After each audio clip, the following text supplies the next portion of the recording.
நீங்கள் பார்த்துக் கொண்டிருப்பது உங்கள் விஜய். இந்த கயிறை நானே கட்டி விட்டுடுறேன். ஏன்னா உன்னால இதை கட்டிக்க முடியாது. சரி சந்தியா, நான் கிளம்பட்டுமா? நீ சீக்கிரமா ரெடி ஆயிட்டு வந்துடு.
எல்லாரும் சீக்கிரம் வாங்க, கலச பூஜைக்கு நேரமாச்சுல்ல.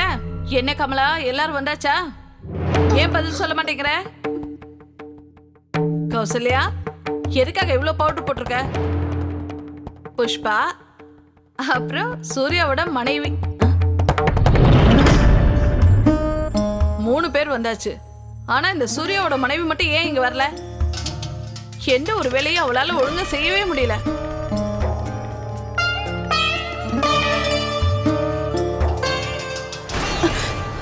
என்ன, உன்னால அவளை அடக்க முடியலையா?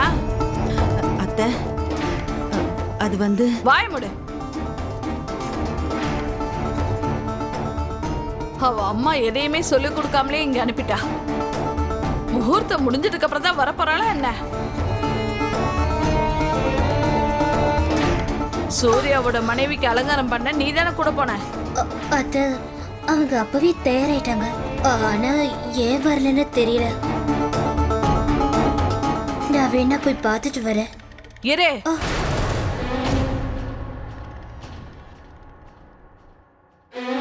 உன்னை போய் பார்த்துட்டு வர சொல்லி நான் சொன்னேனா? சொல்லல. அப்புறம் எதுக்காக அங்க போகணும்னு நினைக்கிற? சரி, போ போ போ, போய் அவளை கூட்டிட்டு வா, போ. இல்லைங்க அத்தை, நீங்க வேண்டான்னு சொன்னா நான் ஒரு அடி கூட எடுத்து வைக்க மாட்டேன். என்ன, நீ அப்பாவி இல்ல? அவளுக்கு சேவை செய்தா இந்த வீட்டுக்கு வந்தியா?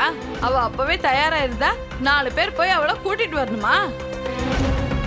அதிகமா படிச்சவங்கிறதுனால பெரியவங்களை கூட மதிக்காம இருந்தா எப்படி? இல்ல, அவளை கூப்பிடறதுக்கு யாரும் இங்க இருந்து போக கூடாது. ஏய் சரோஜா, இத பாரு. சொல்லுங்க அத்தை. ஒரு விஷயத்தை மட்டும் கவனமா தெரிஞ்சுக்கோ. என்ன அத்தை, ஒருவேளை சூர்யாவோட மனைவி சீக்கிரமா இறங்கி கீழே வரல, அப்புறம் கலசத்தை வேற யாராவது தூக்கிட்டு போவாங்க. சரிங்க அத்தை. இந்த கலசத்தை தூக்கிட்டு போறதுக்கு கொடுத்து வச்சிருக்கணும். அந்த மரியாதை வேற யாருக்காவது கிடைக்கும். ஆனா சூர்யாவோட மனைவிக்கு மட்டும் என்கிட்ட இந்த ரொம்ப பெரிய தண்டனை கிடைக்க போகுது. வாழ்நாள் முழுவதும் அந்த தண்டனையை அவ மறக்க மாட்டா. சொல்றது புரியுதா? சரிங்க அத்தை.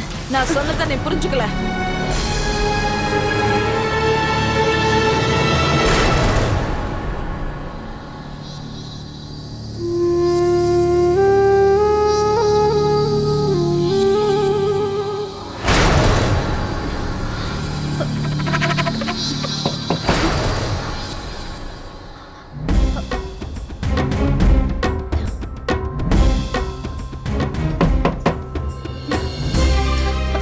என்னங்க சந்தியா, கீழே எல்லாரும் உங்களுக்காக தான் காத்துட்டு இருக்காங்க. கொஞ்சம் சீக்கிரம் வந்தீங்கன்னா நல்லா இருக்கும். ஆனா ஆனா எப்படி நான் உங்களுக்கு நடுவில் போவேன்? என்னங்க, வெளியே கமலா அக்காவோ இல்ல அத்தையோ யாராவது இருந்தா கொஞ்சம் கூப்பிடுறீங்களா? இல்ல சந்தியா, அங்க கமலா அண்ணி, அம்மா, அப்புறம் மற்ற எல்லாருமே ஏற்கனவே கலச பூஜைக்கான ஏற்பாடு செஞ்சுட்டு இருக்காங்க. நீங்க பாரு சந்தியா, ஒருவேளை உங்களுக்கு ஏதாவது பிரச்சனை தோணுச்சுன்னா தயவு செஞ்சு சொல்லிடுங்க. சந்தியா ஏதோ என்கிட்ட இருந்து மறைக்கிறாங்க.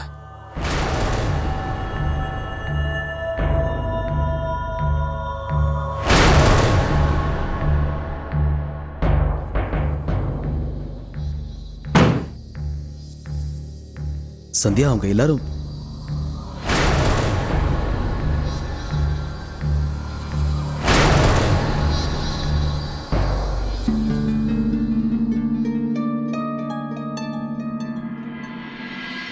சந்தியா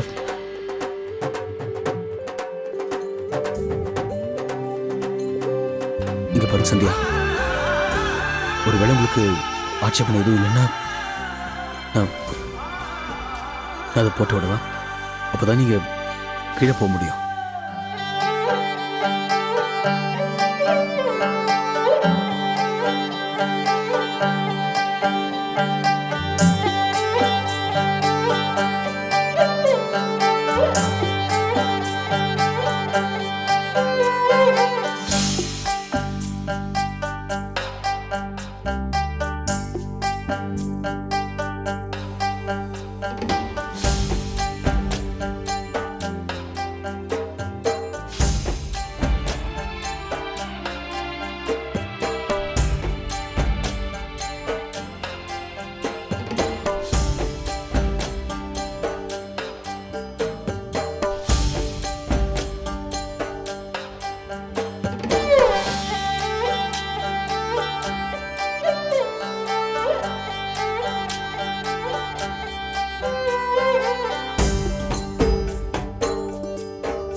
சந்தியா தயவு செஞ்சு கொஞ்சம் சீக்கிரம் வெளியே வாங்க.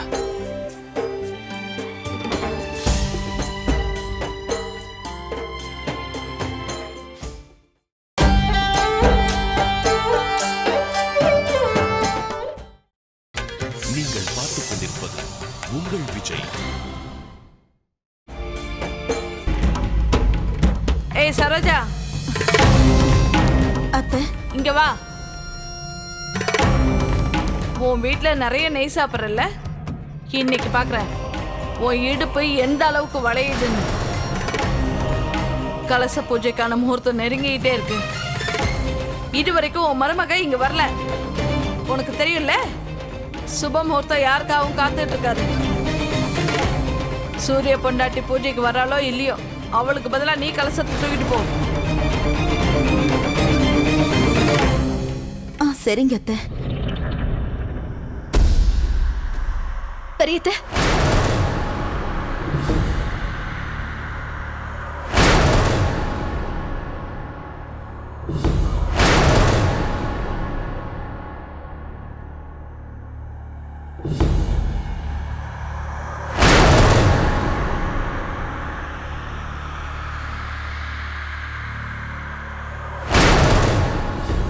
வாங்க வாங்க வாங்க மருமகம்மா. நீ பிறந்த உடனே 4 நல்ல மருமகளுங்க செத்து போயிருப்பாங்கன்னு நினைக்கிறேன். ஐயோ, நீங்க வாங்க, வந்து உட்காருங்க. வாங்க வாங்க, வந்து உட்காருங்க, உட்காருங்க. நல்ல பொறுமையா இங்க உட்காருங்க. நான் தான் உங்களை உட்கார சொல்றேன்ல. சரி, உங்களுக்கு என்ன வேணும்? டீ குடிக்கிறீங்களா, இல்ல டிஃபன் ஏதாவது வேணுமா? பால் கொண்டு வந்து தரவா, இல்ல ஒரு கிளாஸ் முழுக்க நெய்யை போட்டு கொண்டு வரவா? ஏன்னா சாயங்காலம் ஆகிறதுக்கு இன்னும் நேரம் இருக்குல்ல. கலச பூஜை நடக்கிறது சகஜமான விஷயம் தான், நாளைக்கு கூட பண்ணிக்கலாம், அப்படித்தானே? முதல்ல பேசாம உட்காருங்க. ஏய் சரோஜா, உன்னோட மருமக பெரிய புத்திசாலி இல்ல? நான் உட்காருன்னு சொன்ன உடனே மாமியார் முன்னாடி எப்படி உட்கார்ந்து இருக்கா பாரு. பெரியவங்க உனக்கு சொல்லி கொடுத்த இதானா? சரி பரவாயில்ல, விடுங்க. ஆனா ஒண்ணு, குமார் வீட்டுக்கு போய் கலச பூஜைக்கான சடங்கு முடிங்க. கலச பூஜை முடிஞ்சு எல்லாரும் நேரா வீட்டுக்குள்ள வந்துடக்கூடாது. வெளியில உங்க புருஷனுங்கெல்லாம் உங்களுக்காக காத்துட்டு இருப்பாங்க. சொல்றது புரியுதுல்ல? அறிவு கட்ட முண்டங்க.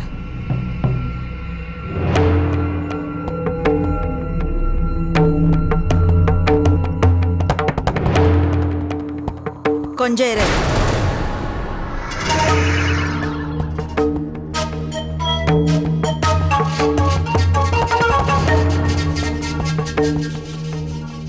சந்தியா, நான் சொல்றத கேட்டுக்க. இந்த சடங்கை உன்னால செய்ய முடியாது. அங்க வெளியே 4 பேருக்கு நடுவுல நம்ம 2 பேர் மானத்தை வாங்கறதுக்கு பதிலா முடியாதுன்னு இப்பவே சொல்லிடு. இத பத்தி நான் பெரியத்த கிட்ட பேசி வேற யாராவது மருமகள் அனுப்ப சொல்றேன். அத்தை, என்னால முடியும் அத்தை. தயவு செஞ்சு என்ன நம்புங்க அத்தை. உங்க மான மரியாதைக்கு எந்த குறையும் வராது. சந்தியா, இது ஒண்ணு தண்ணி பக்கெட் கிடையாது. இங்க இருந்து சுலபமா கொண்டு போய் அங்க வைக்கிறதுக்கு. நீ நினைக்கிற மாதிரி இது சாதாரண வேலை இல்ல. இது கல்யாணத்துக்காக மண்ணால செஞ்ச கலசம். இதுல நீ கொஞ்சம் அஜாக்கிரதையா இருந்தாலும் சரி, அந்த கலசம் கீழே விழுந்தா சுக்கு நூறாயிடும். அப்படியே உன் ஆணவமும் சுக்கு நூறாயிடும்.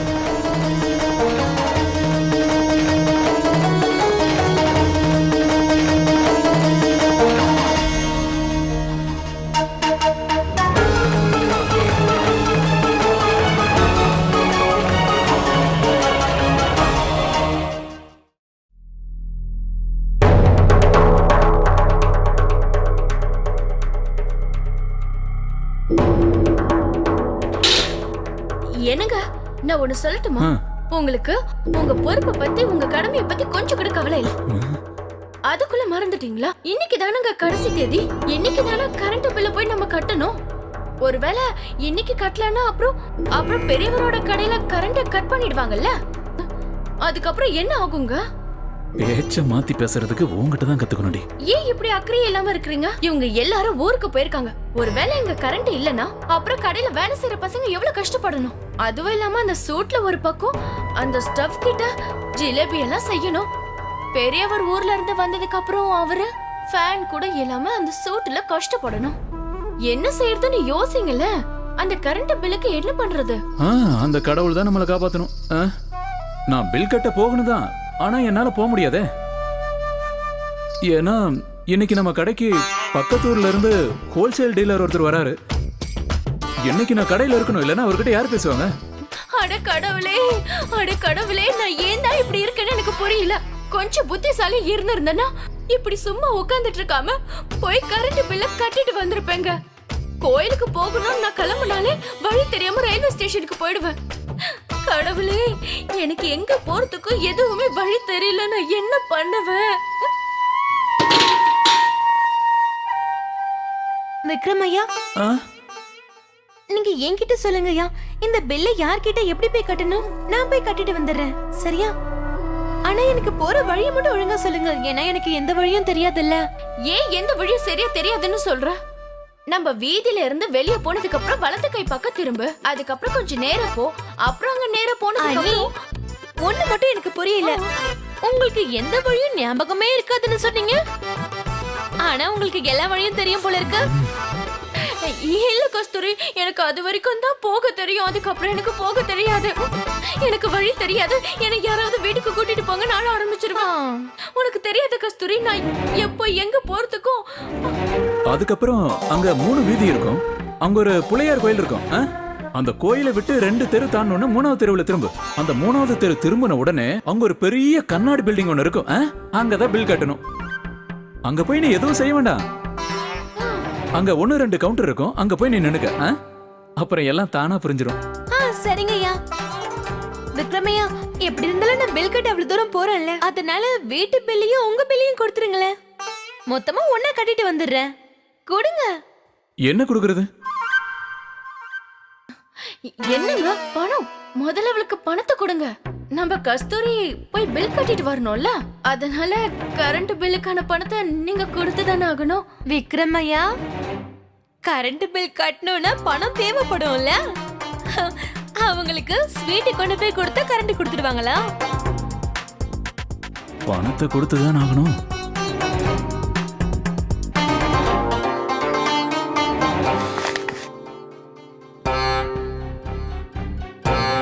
சரி, நான் போயிட்டு வரேன். இங்க இருக்கிற இந்த பில் எல்லாம் கொண்டு போ.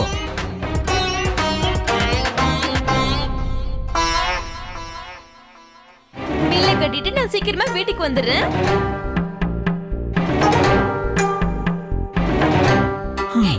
வேலையும் முடிஞ்சது. இப்ப என்கிட்ட 100 ரூபா மட்டும்தான் இருக்கா?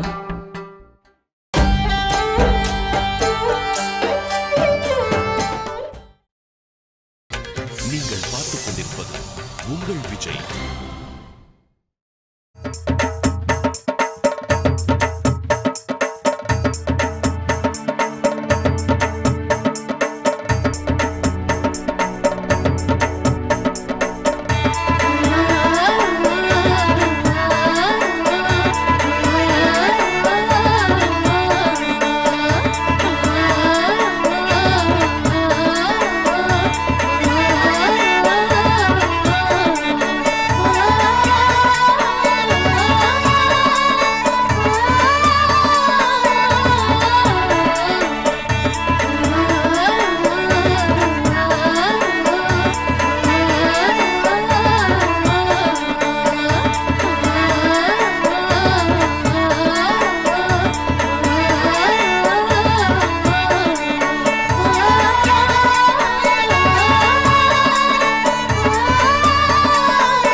சந்தியா, உனக்கு ஞாபகம் இருக்குல்ல, இந்த கல்யாணத்துக்கு உன்னை எதுக்கு கூட்டிட்டு வந்தேன்னு தெரியும்ல.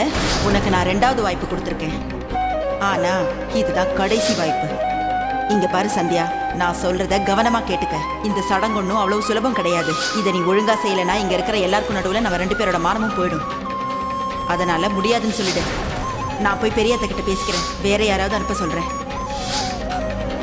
இது கல்யாணத்துக்காக மண்ணால செஞ்ச கலசம். கொஞ்சம் அஜாகிரதையா இருந்தா கூட இதெல்லாம் கீழே விழுந்து சுக்குநூறாயிடும். இதோட சேர்த்து உன் ஆணவமும் அழிஞ்சிடும். அத்தை, என்னால செய்ய முடியும். தயவு செஞ்சு என்ன நம்புங்க.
கடவுளே, எந்த பிரச்சனையெல்லாம் பார்த்துக்கங்க.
ஐயோ, இது பெரிய அபசகுனமாச்சே.